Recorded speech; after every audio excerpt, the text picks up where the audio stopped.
Hi friends, आज हम आपके सामने फ्लेमिंगो बुक की lesson first the last lesson के मोस्ट इम्पॉर्टेंट शॉर्ट आंसर लेकर आए हैं।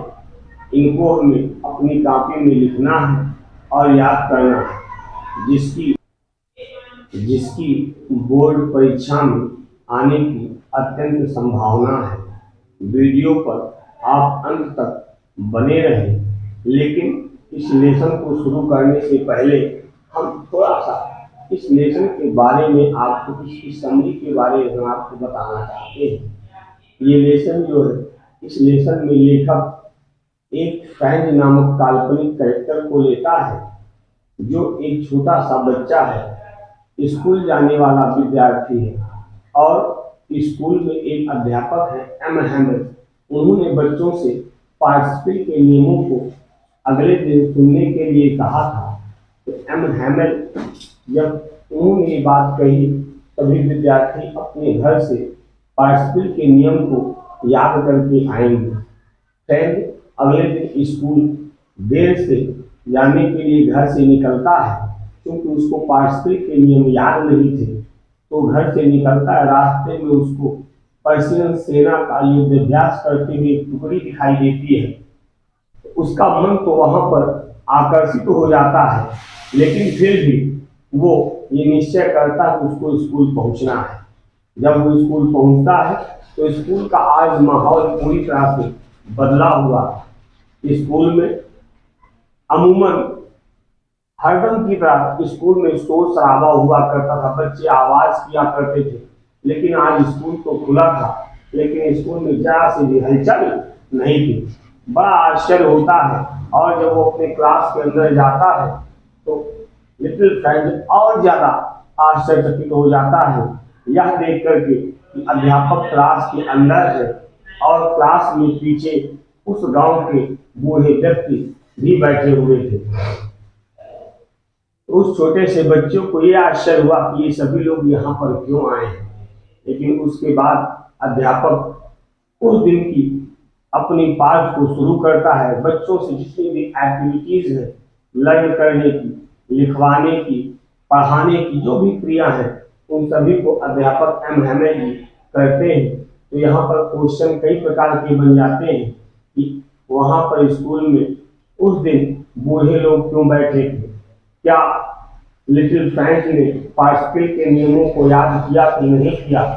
जब वो स्कूल जा रहा था तो रास्ते में बुलेटिन बोर्ड मिला उसको। वो बुलेटिन बोर्ड क्या है, उसमें क्या छिपा हुआ था। तो जितने भी इस प्रकार के तमाम मोस्ट इम्पॉर्टेंट शॉर्ट क्वेश्चन बनेंगे, वो हम आपको एक ही वीडियो में पूरी तरह से दिखाएंगे। साथ ही साथ मित्रों, आप इन क्वेश्चन आंसर को अपनी कॉपी में लेसन वाइज नोट करते चलिए। आपको विश्वास दिलाते हैं कि आने वाली बोर्ड की परीक्षा में आपके क्वेश्चन आंसर यहीं से आएंगे। वीडियो पर अंत तक बने रहे। चलिए आइए हम अब एक एक क्वेश्चन को पढ़ते हैं और उनके अर्थ समझते हैं। पहला क्वेश्चन हमारा है कि what was bulletin board. Bulletin board क्या था, हाउ वाज इट इम्पॉर्टेंट, यह किस प्रकार महत्वपूर्ण था। तो आंसर है कि the bulletin board was the centre of information. Bulletin board जो है near the town hall park, town hall के पास सूचना का एक मुख्य केंद्र था। All the bad news had come from bulletin board, क्योंकि सभी दुखद समाचार उस बुलेटिन बोर्ड से ही पिछले 2 सालों से प्राप्त हो रहे थे। At the last of battles, जैसा कि युद्ध के हारने के समाचार। द ड्राफ्ट, सैनिकों के युद्ध अभ्यास करने के समाचार। The order of the commanding officers, commanding officers के आदेशों के समाचार वेयर पब्लिश्ड, माने इसी बुलेटिन बोर्ड पर प्रकाशित होते थे। तो इट वाज इम्पॉर्टेंट, इसलिए ये क्या है, अत्यंत महत्वपूर्ण था। नेक्स्ट क्वेश्चन है what had been put on the bulletin board that day. ये मोस्ट इंपॉर्टेंट क्वेश्चन है। कहता है कि what had been put on the bulletin board that day, उस दिन बुलेटिन बोर्ड पर कौन सा समाचार लगाया गया था या क्या सूचना छपी हुई थी। तो आंसर लिखेंगे the order that had come from Berlin, यह आदेश बर्लिन से आया था कि had been put on the bulletin board, bulletin board पर उस दिन यह समाचार जो बर्लिन से आया था लगाया गया था कि the order was the from the next day onwards, कि द ऑर्डर वाज मीन्स आदेश था, from the next day means अगले दिन से, ओनली जर्मन वुड बी टाट, केवल जर्मन ही पढ़ाई जाएगी, in the school of Alsace and Lorraine, कहता अल्सास और लॉरेन के स्कूल में। The new teacher for German, कहता है न्यू टीचर नया अध्यापक, जर्मन भाषा पढ़ाने वाला नया अध्यापक, वो join the school from the following day, अगले दिन स्कूल को आकर ज्वाइन कर लेगा। उसके बाद तीसरा क्वेश्चन हमारा है कि why did French not want to go to school that day. French उस दिन स्कूल जाना क्यों नहीं चाहता था। ध्यान से लिखिएगा, पढ़िएगा, समझिएगा। सभी क्वेश्चन मोस्ट इंपॉर्टेंट है, परीक्षाओं में आने की इन्हीं प्रश्नों से अधिक संभावना है, ये मैं वादा करता हूँ। चलिए, the why did French not want to go to school that day, उस दिन फ्रेंच स्कूल क्यों नहीं जाना चाहता था। तो French did not want to go to school that day because he feared that his teacher would be scolding for not preparing the rules of politics. कहता French उस दिन स्कूल इसलिए नहीं जाना चाहता था कि वह भयभीत था कि पार्टिसिपल के नियम को न याद करने की वजह से उसके अध्यापक उसको क्या करेंगे, स्कल्ड करेंगे, डांटेंगे। एक कारण तो यह था। दूसरा कारण क्या था, besides the warm and bright weather, इसके अलावा मौसम भी बड़ा कैसा था, गर्म था, चमकीला मौसम था। द चिपिंग ऑफ बर्ड्स, पंछियों के चहचहाने की आवाज आ रही थी, अर्थात मौसम बड़ा सुहावना था। And site of marching Prussian soldiers, कहता और इसके अलावा जो प्रशिया के सिपाही थे वो वहां पर युद्ध कर ड्रिल कर रहे थे, युद्ध अभ्यास कर रहे थे। इन चीजों को देखकर टेम्पटेड फ्रेंच ललचा जाता है और सोचता है कि to stay away from school, वह स्कूल से दूर ही रहे। ये आपका क्वेश्चन नंबर 3 का आंसर है। नेक्स्ट क्वेश्चन नंबर 4 है, why did the villagers came to school that day, कि उस दिन गांव वाले स्कूल क्यों आए। Why was French surprised on seeing them, और फ्रेंच उन लोगों को देखकर आश्चर्यचकित क्यों हुआ। तो वह the villagers came to school, answer है the villagers came to school that day, गांव वाले उस दिन स्कूल इसलिए आए थे because when they hear the news of bulletin board, जब उन लोगों ने बुलेटिन बोर्ड से वह समाचार सुना था तो दे वेयर सॉरी, वे बहुत दुखी थे, that they had not gone to school now, जब वे सब स्कूल नहीं जा पाएंगे। So they came to thank Mister Hamel, इसलिए वे लोग मिस्टर हैमेल को, जो टीचर, उनको धन्यवाद करने के लिए फॉर हिज फेथफुल सर्विस, उनकी स्वामी भक्ति से की गई सेवा के लिए धन्यवाद देने के लिए आए थे।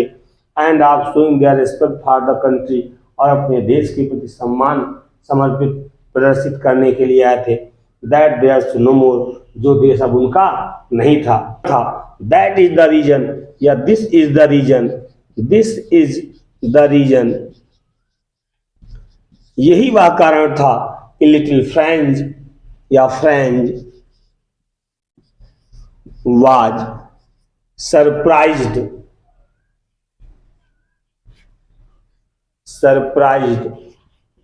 ऑन सीइंग देम, यही कारण था कि फ्रेंच उन लोगों को देखकर आश्चर्यचकित हो गया। इसके बाद क्वेश्चन नंबर 4 के बाद अब क्वेश्चन नंबर हमारा 5वां शुरू होता है कि what did M Hamel say about the language and its important, कि एम हैमेल ने भाषा के महत्वपूर्णता के बारे में क्या कहा। What did he ask them to do, और उन्होंने क्या करने के लिए कहा।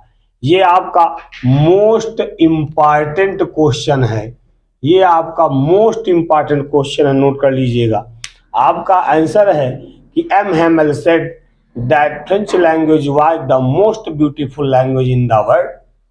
एम हैमेल ने कहा कि फ्रांसीसी भाषा जो है वो संसार की सबसे सुंदर भाषा है। इट वाज द क्लियरेस्ट, यह सबसे स्पष्ट भाषा है, and the most logical language, और फ्रांसीसी भाषा जो संसार की सबसे तार्किक भाषा है। He asked them to guard or preserve their language among themselves. और उन्होंने इस बात को फोर्स करते हुए लोगों से कहा, अपने बच्चों से कहा जो बूढ़े लोग क्लास में बैठे हुए थे. He asked them, उन्होंने उनसे कहा to guard मीन्स इसकी रक्षा कीजिए, और preserve their language अथवा अपने भाषा को संरक्षित करो, among themselves माने उनके बीच में. किनके बीच में? जो बर्लिन से आदेश आया था उन फ्रांसीसियों के बीच में. नेक्स्ट क्वेश्चन हमारा है, French was able to understand everything that day why, कि उस दिन फ्रेंच को सब कुछ समझ में आ रहा था, क्यों? तो आंसर है, French thought that probably he had never paid so much attention in the class. French मित्रों सोच रहा था, संभवतः he had never paid so much attention in the class, किसके पहले उसने क्लास में कभी इतना ध्यान ही न दिया हो. And that M. Hamel had never explained everything with so much patience. एक कारण ये था, और दूसरा कि और शायद M. Hamel इतने धैर्य से उन्होंने कभी प्रत्येक किसी भी चीज को बताया ही ना हो. Perhaps these were the very reason, शायद यही वे कारण थे, that he was able to understand everything that day, यही वो कारण थे कि वो उस दिन तो सब चीजों को भली भांति समझ रहा था. क्वेश्चन नंबर 7 में हम देखते हैं कि what was M Hamel's contribution to the school in Alsace, कि अल्सास के स्कूल में एम हैमेल का क्या योगदान रहा है. ये भी हमारा मोस्ट इम्पॉर्टेंट क्वेश्चन है, इसको भी आप अच्छे से नोट कर लीजिएगा. M Hamel had given 40 years of long and faithful service to the school. कहता है कि एम हैमेल ने स्कूल में अपनी 40 साल की लंबी और वफादार पूर्ण सेवा दी. दो स्टूडेंट्स फाउंड देम क्रैंकी, यद्यपि विद्यार्थियों को सनकी समझते थे, but he was a true Frenchman, लेकिन वह एक सच्चे फ्रेंचमैन थे. एट हार्ट माने हृदय से. Who took pride in teaching his mother tongue, और उन्हें अपनी मातृभाषा को पढ़ाने में क्या होता था? गर्व होता था. He loved the school and wanted the children to love it, वह खुद स्कूल को प्रेम करते थे और चाहते थे कि बच्चे भी इसको क्या करें? प्रेम करें. यह उनका सबसे बड़ा योगदान था. उसके बाद क्वेश्चन नंबर 8 हमारा ये भी बहुत महत्वपूर्ण है कि what did Hamel teach the class in the last lesson, कि एम हैमेल ने लास्ट लेसन में क्लास में क्या पढ़ाया. अच्छा मित्रों, पहले तो आज हम थोड़ा सा ये जान लेते हैं कि इस लेसन को लास्ट लेसन क्यों कहा जाता है. लास्ट लेसन कहने का एक रीजन है कि आज जो एम हैमेल टीचर हैं वो उनका उस स्कूल में अंतिम दिन है. ये इस पाठ का नाम लास्ट लेसन इसलिए रखा गया है कि जो टीचर एम हैमेल हैं आज वो बच्चों को उस स्कूल में अपनी अंतिम शिक्षा दे रहे हैं. आज के बाद वो स्कूल में पढ़ाने के लिए अध्यापक के रूप में अपनी सेवा नहीं दे पाएंगे, इसलिए उन्होंने उस दिन जो कुछ भी पढ़ाया उस लेसन को ही हम लास्ट लेसन कहते हैं. चलिए अब क्वेश्चन देखते हैं कि what did Hamel teach the class in the last lesson, last lesson नामक पाठ में एम हैमेल ने क्लास में क्या पढ़ाया. तो in his last lesson M Hamel taught the class about grammar, कहता अपनी लास्ट लेसन में इन हिज लास्ट लेसन कहता अपने अंतिम लेसन में M Hamel taught the class about grammar, M Hamel ने बच्चों को ग्रामर पढ़ाया. देन अबाउट राइटिंग, उसके बाद लेखन पढ़ाया. And finally a lesson in history, और अंत में उन्होंने क्या पढ़ाया? हिस्ट्री पढ़ाई.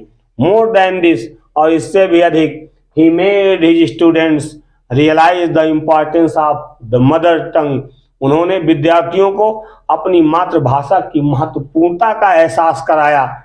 and taught them to take pride in their language, और उनको अपनी भाषा पर गर्व करना सिखाया. ये हमारा आंसर है.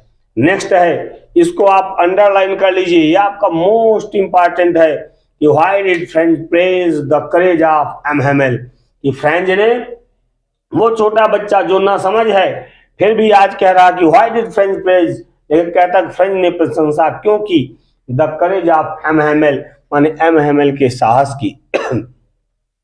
इसका आंसर है मित्रों कि M Hamel and his family, M Hamel और उनका पूरा परिवार had to leave the country next day, अगले दिन ही देश को छोड़कर, जगह को छोड़कर चला जाएगा। Even though he thought everything according to the timetable, इसके बावजूद भी, अभी आपने ऊपर पढ़ा, इतिहास पढ़ाया, क्लास पढ़ाया, क्या क्या पढ़ाया, इसके बावजूद भी उन्होंने टाइम टेबल के अनुसार अंतिम दिन में बच्चों को सब कुछ कैसे पढ़ाया, विथ ग्रेट पेशेंस, उन्होंने धैर्य के साथ पढ़ाया।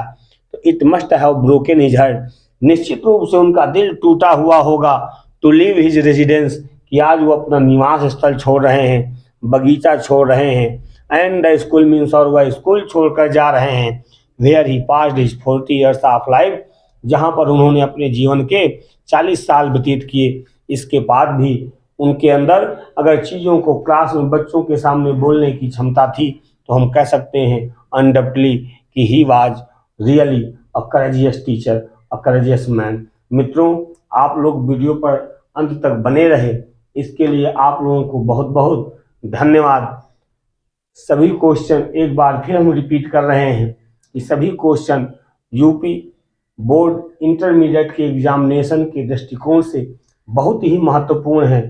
किसी भी क्वेश्चन को आप अंडर एस्टिमेट मत कीजिए, इनको अपनी कॉपी में लिस्टेड करके याद कीजिए, जो आपकी परीक्षा के लिए बहुत ही लाभदायक होंगे।